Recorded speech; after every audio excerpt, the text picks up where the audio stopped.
Salut à tous, on se retrouve sur Chronique du blindage. Donc avant toute chose, vous allez peut-être trouver que ma voix est différente de d'habitude. Je sors d'un Covid qui m'a un petit peu mis à plat et du coup, j'ai encore le nez quelque peu pris. Donc c'est pour ça que je vais peut-être un peu parler du nez. Mais ça va mieux, je récupère. Hein. C'est une cochonnerie qui fatigue bien et qui met bien à plat. Mais tout va bien.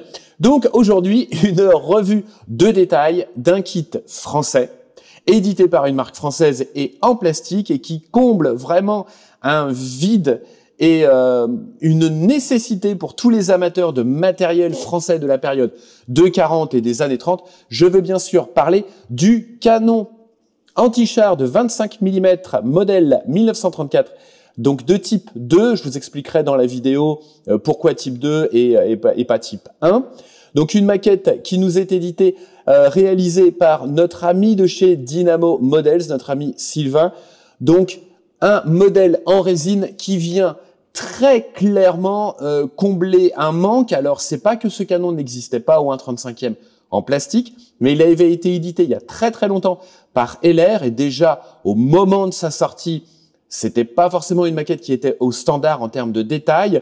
Entre deux, on avait eu Azimut qui avait fait un kit de détaillage en rajoutant de la résine ainsi qu'un bouclier en photodécoupe. À la grande époque, il y avait en tout cas un bouclier en photodécoupe pour corriger la pièce LR qui était fausse.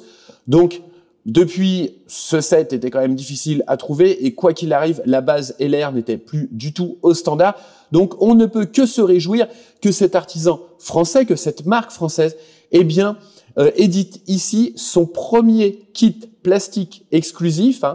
Précédemment, Dynamo avait édité une tourelle Quad Maxon sur la base du kit Dragon avec des éléments en résine pour faire la fameuse version au Vietnam. Là, c'est ce qu'on appelle un 100% new tool, c'est-à-dire un nouveau kit, une nouvelle conception totalement inédite qui nous est proposée par Dynamo sous forme de 3 boîtages. On va avoir le boîtage standard avec le canon, les grappes pour le canon en plastique, donc toutes les pièces en plastique. Un boîtage premium qui va comprendre des pièces en résine 3D ainsi qu'un canon en aluminium tourné et un boîtage de luxe qui, en plus des pièces en 3D et du canon en aluminium tourné, va inclut également 4 servants, 4 figurines en résine impression 3D représentant des servants en action, très inspirés, même très clairement inspirés d'une des photos d'archives où on voit les servants en train de tirer avec le canon anti-char au coin d'une rue. Allez, on regarde tout de suite cette maquette de plus près.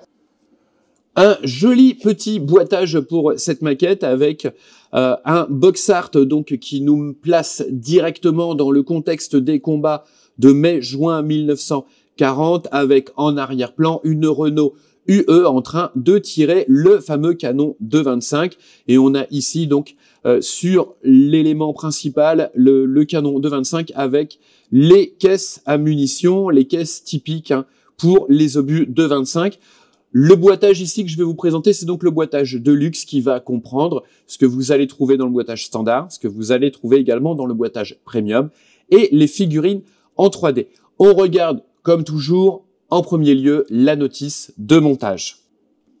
Un très grand soin a été apporté à cette notice de montage, aussi bien sur le fond que la forme, puisque dans la forme, on a, vous voyez, une notice de montage qui reprend l'ensemble des codes de l'époque pour les notices d'instruction sur les canons.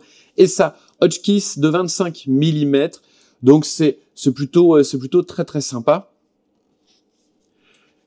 Alors, hop, on discutera de ça juste après.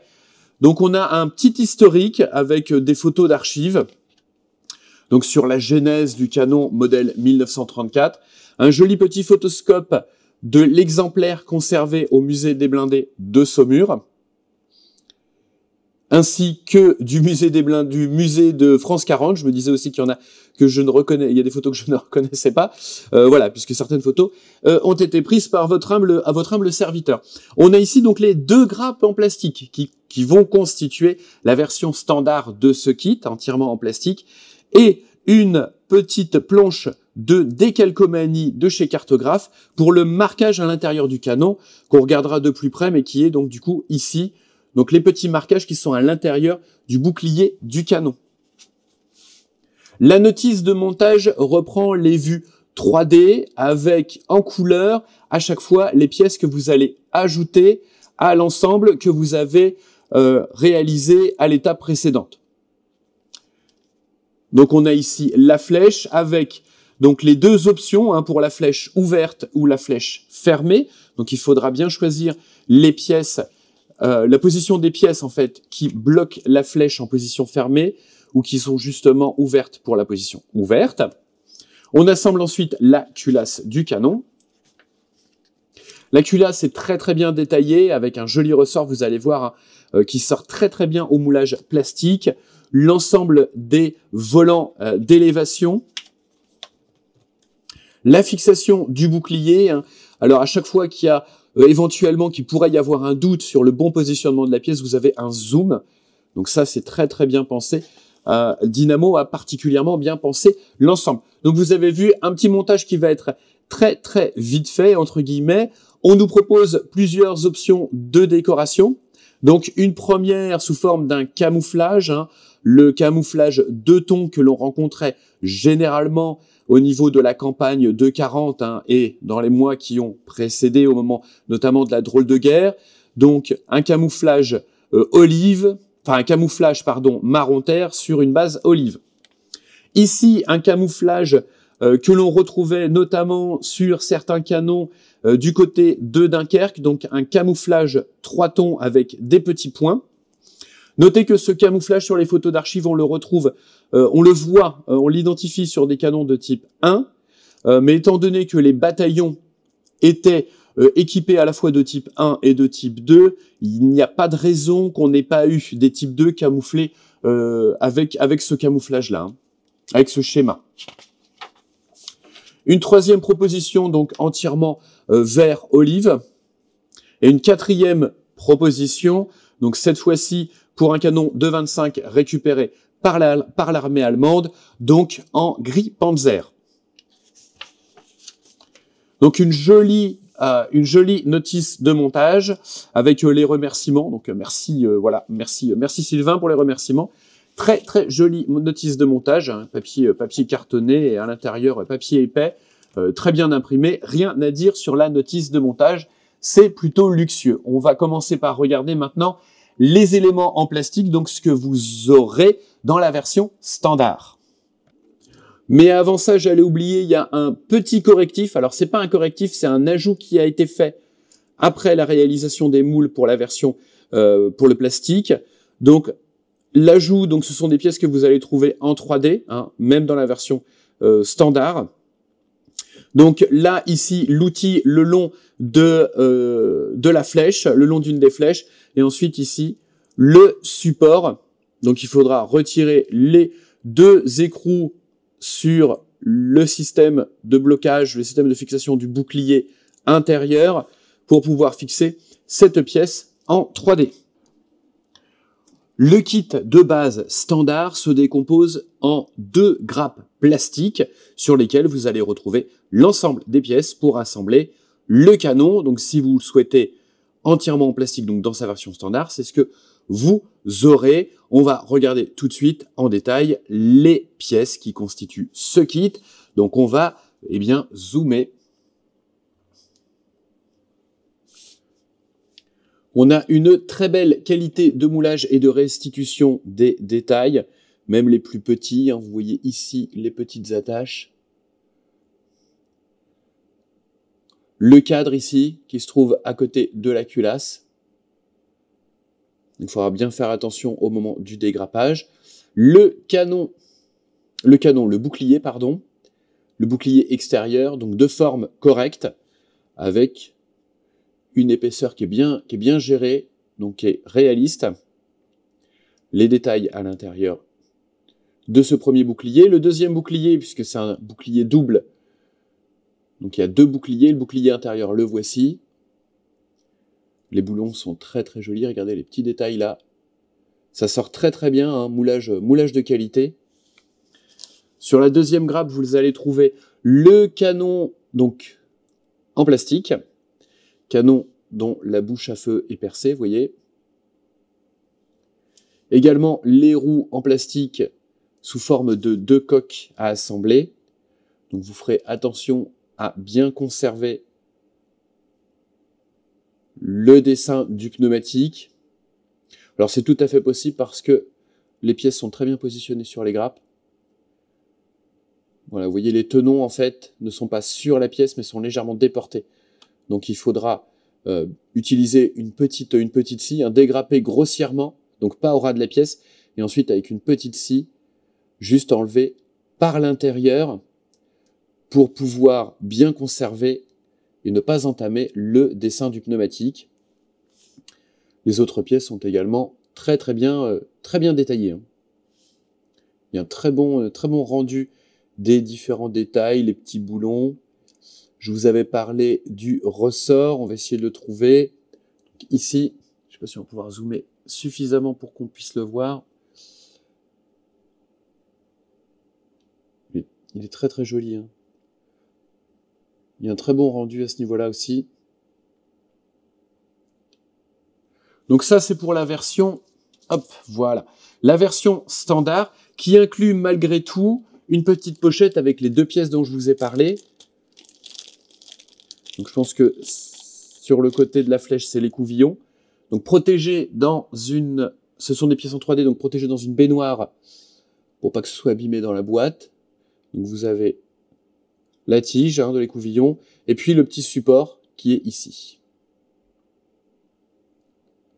Donc ça, c'est pour la version standard. C'est ce que vous allez, hop là. Vous avez ça dans la version standard. Maintenant, si vous prenez la version premium, eh bien, vous allez avoir en plus 2 sachets, 2 baignoires avec des pièces en résine impression 3D. Donc, une première baignoire qui va contenir les roues et une grande caisse à munitions.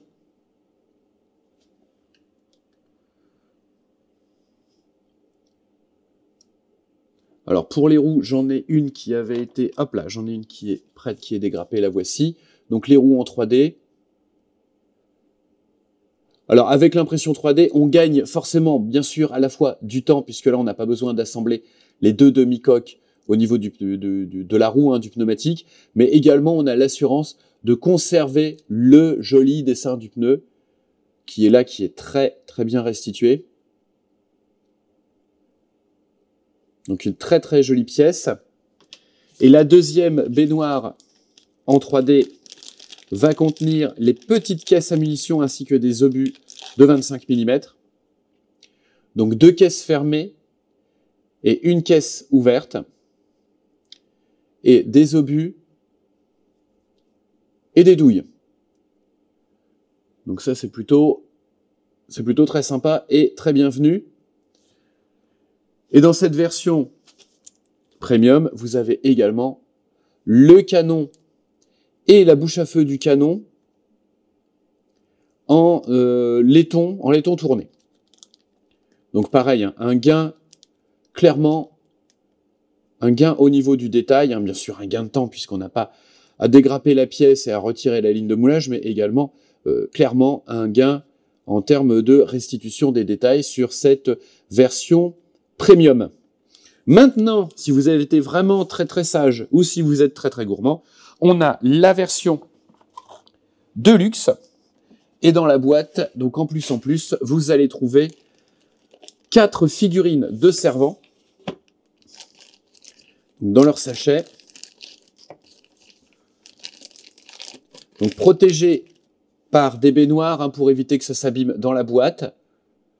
Donc ici, on a le chef de pièce. Donc pour le chef de pièce, on a, si je ne m'abuse, 4 têtes avec des expressions différentes. Le corps du chef de pièce est ici. Donc ça, c'est de l'impression 3D. Il est possible que Dynamo, d'ici quelques temps, mais pas forcément tout de suite, propose éventuellement, je ne suis pas sûr à 100%, ces figurines en tirage moulage résine. Mais ce serait pas pour tout de suite. Donc du coup, si vous voulez vraiment faire votre canon de 25 en position de tir, bah, je vous conseille d'acquérir la version premium avec ses figurines en 3D. Donc on avait vu le chef de pièce. Ici on a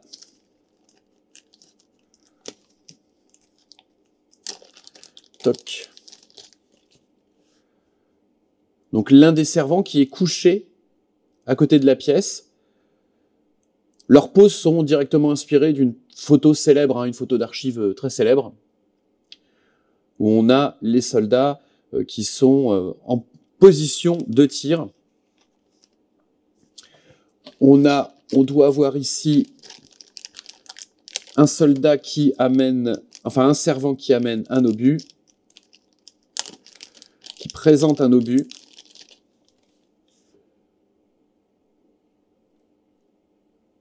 Donc il y a la fourche en fait de part et d'autre, enfin il est positionné de part et d'autre de la fourche, de l'une des fourches. Et puis de l'autre côté, on va avoir le tireur pointeur.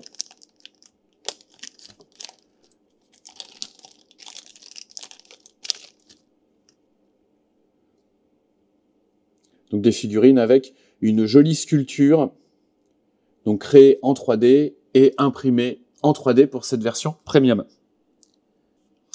Sur la version de luxe, une boîte qui est plutôt bien remplie et luxueuse, boîte à rabat avec, hop, le couvercle par-dessus. Et ce canon, je l'ai assemblé entièrement en plastique, hop, il est là, donc voilà ce que ça donne.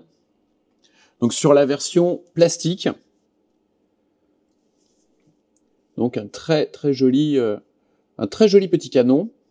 Voilà, pas d'inquiétude, c'est parce que voilà, ma roue n'était pas collée.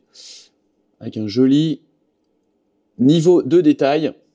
Rien à voir avec la pièce de chez, avec la maquette de chez LR. Je vous mets la roue en résine 3D. Voilà, toc. Donc clairement, on gagne avec la roue en résine 3D. Donc voilà le canon en position de tir. Flèche ouverte. Ce petit canon. Alors une dernière précision, puisque je vous ai dit que c'était le canon de 25 mm modèle 1934 type 2. Alors le type 2 se différencie du type 1 parce que ici on n'a plus le volet rabattable en bas du bouclier qu'on avait sur le type 1. C'est la principale différence entre les deux, en tout cas ce qui permet de les différencier rapidement visuellement, en tout cas quand on a une vue de face du canon. Donc le type 1, il y avait un volet qui se rabattait en position de tir et qui se relevait en position de transport. Dynamo, pour son premier kit New Tool en plastique, eh bien, nous propose, en tout cas, une très bonne idée de nous proposer ce canon français, qui est le symbole, qui est en tout cas l'un des canons les plus utilisés, les canons anti-char les plus utilisés pendant la campagne de 40, donc le 25 mm modèle 1934 en type 2, qui ravira forcément les maquettistes fanas du matos français de la période 40, mais également les maquettistes qui souhaitent faire une petite incursion dans le sujet avec quelque chose d'assez classique, soit tiré par une Renault UE, celle de chez Tamiya par exemple, soit tiré par un Lafley des dragons portés, un V15, celui de chez ICM par exemple. Donc Dynamo a également eu la très bonne idée de s'adapter en proposant 3 boîtages différents, c'est-à-dire que si vous voulez simplement le canon dans sa version 100% plastique, alors avec les 2 petites pièces additives en 3D, mais 100% plastique, donc dans sa version standard, il vous en coûtera 21,95 €. Dans sa version premium, avec les caisses à munitions en résine et le canon en aluminium, il vous en coûtera 29,95 €. Et dans la version de luxe, là vous aurez la totale, c'est-à-dire le kit plastique, le canon en alu, les caisses à munitions en résine 3D et également les 4 servants en position de tir. Voilà qui termine la présentation de ce canon de 25 mm modèle 1934 type 2 ou 1/35e de chez notre pote Dynamo Models. Donc bien entendu, vous allez retrouver le lien vers sa boutique dans la description de cette vidéo. Quant à moi, eh bien, je vais finir de totalement récupérer de ce foutu Covid et je vous dis à très vite sur Chronique du Blindage, la chaîne YouTube bien entendu, mais également sur le Patreon avec du contenu exclusif. Et d'ici là, eh bien, bonne maquette à tous. Faites attention à vous, faites attention aux autres. Allez, à ciao.